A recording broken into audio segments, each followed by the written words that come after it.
जिसे नुकसान उठाना नहीं आता उसे नहीं मालूम फ़ायदा किसको कहते हैं, उसे नहीं मालूम। तरबियत सिखाती है कि जितना दामन है बस उसी में ज़िंदा रहना सीखो। जितना दामन है, कम है तो कम और ज़्यादा है तो ज़्यादा। आसान तरीन तरीक़ा है बुज़दिल आदमी का अपने आप को बचा लेने का कि अपनी गलतियों को जमा करके दूसरों के दामन में डालाए। हौसला इस बात का है कि गलती हो गई थी, पता चल गया कि गलती हुई थी, तो गलती दुरुस्त कर लीजिए। जिसके साथ ज़्यादती हुई थी उससे जाके बहुत नेक नियति से माफ़ी मांग लीजिए। मैंने अभी तक ऐसे इंसान बहुत कम देखे हैं जिनसे आपने नेक नियति से माफ़ी मांगी हो और उन्होंने आपको गले न लगा लिया। ज़िंदगी से मोहब्बत करने के लिए तरबियत चाहिए, और तरबियत उस चीज़ का नाम है जब आप अपने आप से उठ के ज़िंदा रहना सीखते हैं। अगर आप शिरकत करना जानते हैं और शरीक करना जानते हैं। हमने क्या किया कि अब मैं और आप बैठे हैं ना यहाँ, मैं आपसे बहुत पहले से बैठी हूँ और बड़े बड़े फ़लसफ़े हमने आज झाड़ दिए हैं, कोई बचा नहीं है बात, मगर अब हम आपस में बात नहीं करते। मुकालमा ख़त्म हो गया हमारे दरमियान से। कितनी बातें तो मुकालमे ही में तय हो जाती थी। कोई खफा होता था तो उससे जाके पूछते थे कि क्यों खफा हो, वो थोड़ी देर तो नहीं बताते थे और नाराज़ होते थे। मगर आप उनसे बहुत रसान ठंडे दिल से पूछते थे कि नहीं जी चाहता है, बताइए हमसे क्या गलती हुई, आप क्यों खफा हैं।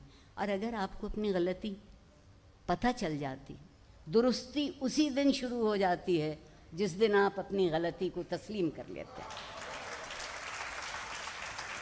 वरना दुरुस्ती नहीं होती। दुरुस्ती का प्रोजेक्ट नहीं है। अब वो व्हाट्सएप पे माफ़ी तलाफ़ी एक इमोजी पे हो जाती है।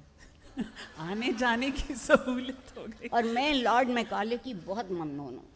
एक ऐसा अच्छा लफ्ज़ हमें सिखा गए, किसी की इज्जत ले लीजिए, सॉरी। किसी को बेजा बोहतान लगा दीजिए, सॉरी। जान ले लीजिए, सॉरी। मैंने एक साहब से कहा था कि कुछ नहीं तो आधी कह दिया करें। जी, आप ये कहिए कि मैं बहुत साफ बात करता हूँ या करती हूँ और किसी का दिल दुखा दीजिए। बहुत उम्दा है। जिस शहर में रहती हूँ लाहौर उसका नाम है, और जब मैं उस शहर में पल बढ़ रही थी तो लोगों का एक तसव्वुर था ज़िंदगी के मुताल्लिक कि हमारे पड़ोसी बहुत अच्छे लोग हैं, इनके घर में किताबें बहुत हैं। कहते थे ये जो हमारे बराबर रहते हैं कमाल के लोग हैं, इनके घर से बच्चा भी निकलता है तो सलाम करता है। फिर कहते थे कि कैसे अच्छे लोग हैं, कितने शरीफ लोग हैं, इनके घर से कभी ऊंची आवाज़ सुनाई नहीं देती। अब मैं जिस शहर में रहती हूँ उसी में पता लगता है कि हमारे पड़ोसी किस कदर उम्दा लोग हैं। रात को 2:30-3 बजे तक हल्ला गुल्ला होता रहता है। ये बहुत पसंदीदा लफ्ज़ है हमारा। और किस कदर शरीफ लोग हैं, उनके मकान के सामने कम से कम 4 गाड़ियाँ खड़ी रहती हैं। क्या बात है। कभी शराफत, आपके हुस्न सुलूक और जिसे आपने फ़लसफ़ा कहा, उन बुनियादी कदरों पर यकीन का नाम था। अब शराफत गाड़ी के नए मॉडल का नाम है। और ये इंतखाब हमने ख़ुद किया है। इसमें कोई सहूनी, कोई हिंदू, कोई यहूदी साजिश शामिल नहीं है, क्योंकि आम तौर पे हम जो कुछ करते हैं उसमें यही साजिशें शामिल होती हैं।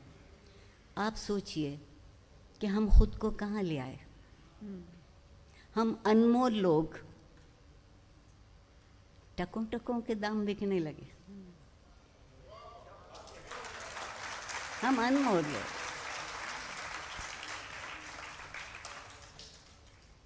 आपसे जब मैंने ये पहले पूछा कि आप कोई ख़ास बात करना चाहेंगी जब हम ये गप लगाएंगे आज के सेशन में, तो आरफा आपा ने कहा कि हाँ, मैं तालीम और तरबियत के बारे में बात करना चाहती हूँ कि मेरे दिल के बेहद करीब है।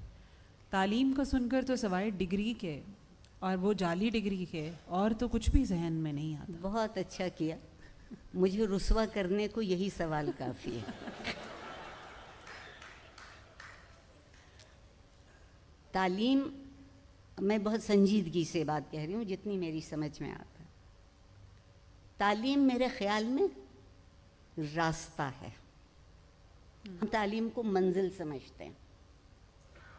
इल्म मंजिल है, तालीम रास्ता है।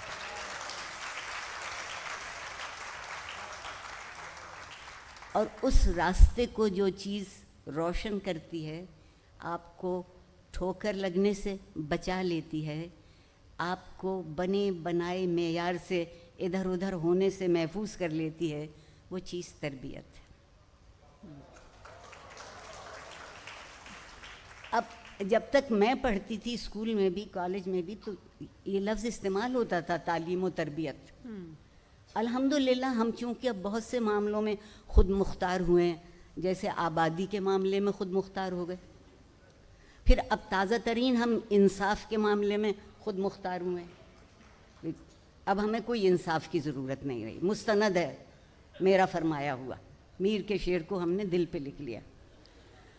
इसी सूरत से तरबियत। और एक बात और, आज एक और भी रवैया है।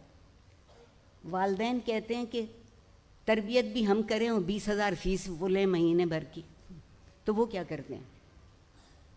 वो कहते हैं कि हमने तो इनको प्रोजेक्ट्स दिए हैं, ये प्रोजेक्ट्स नहीं कर पाएंगे तो कुछ नहीं कर पाएंगे, और उस प्रोजेक्ट में तरबियत शामिल नहीं, क्योंकि तरबियत का प्रोजेक्ट नहीं होता, तरबियत का प्रोजेक्ट नहीं होता।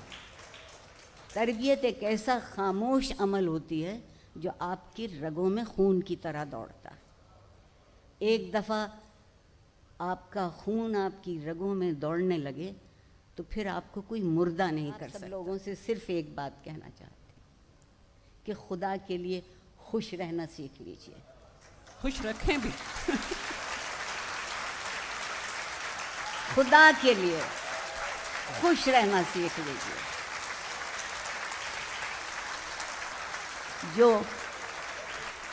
जो खुश होता है वो मुतमईन होता है, जो मुतमईन होता है वो अमल करता है, जो अमल करता है वो बामुराद होता है, और जो बामुराद होता है वो सुरखरू होता है। बहुत शुक्रिया।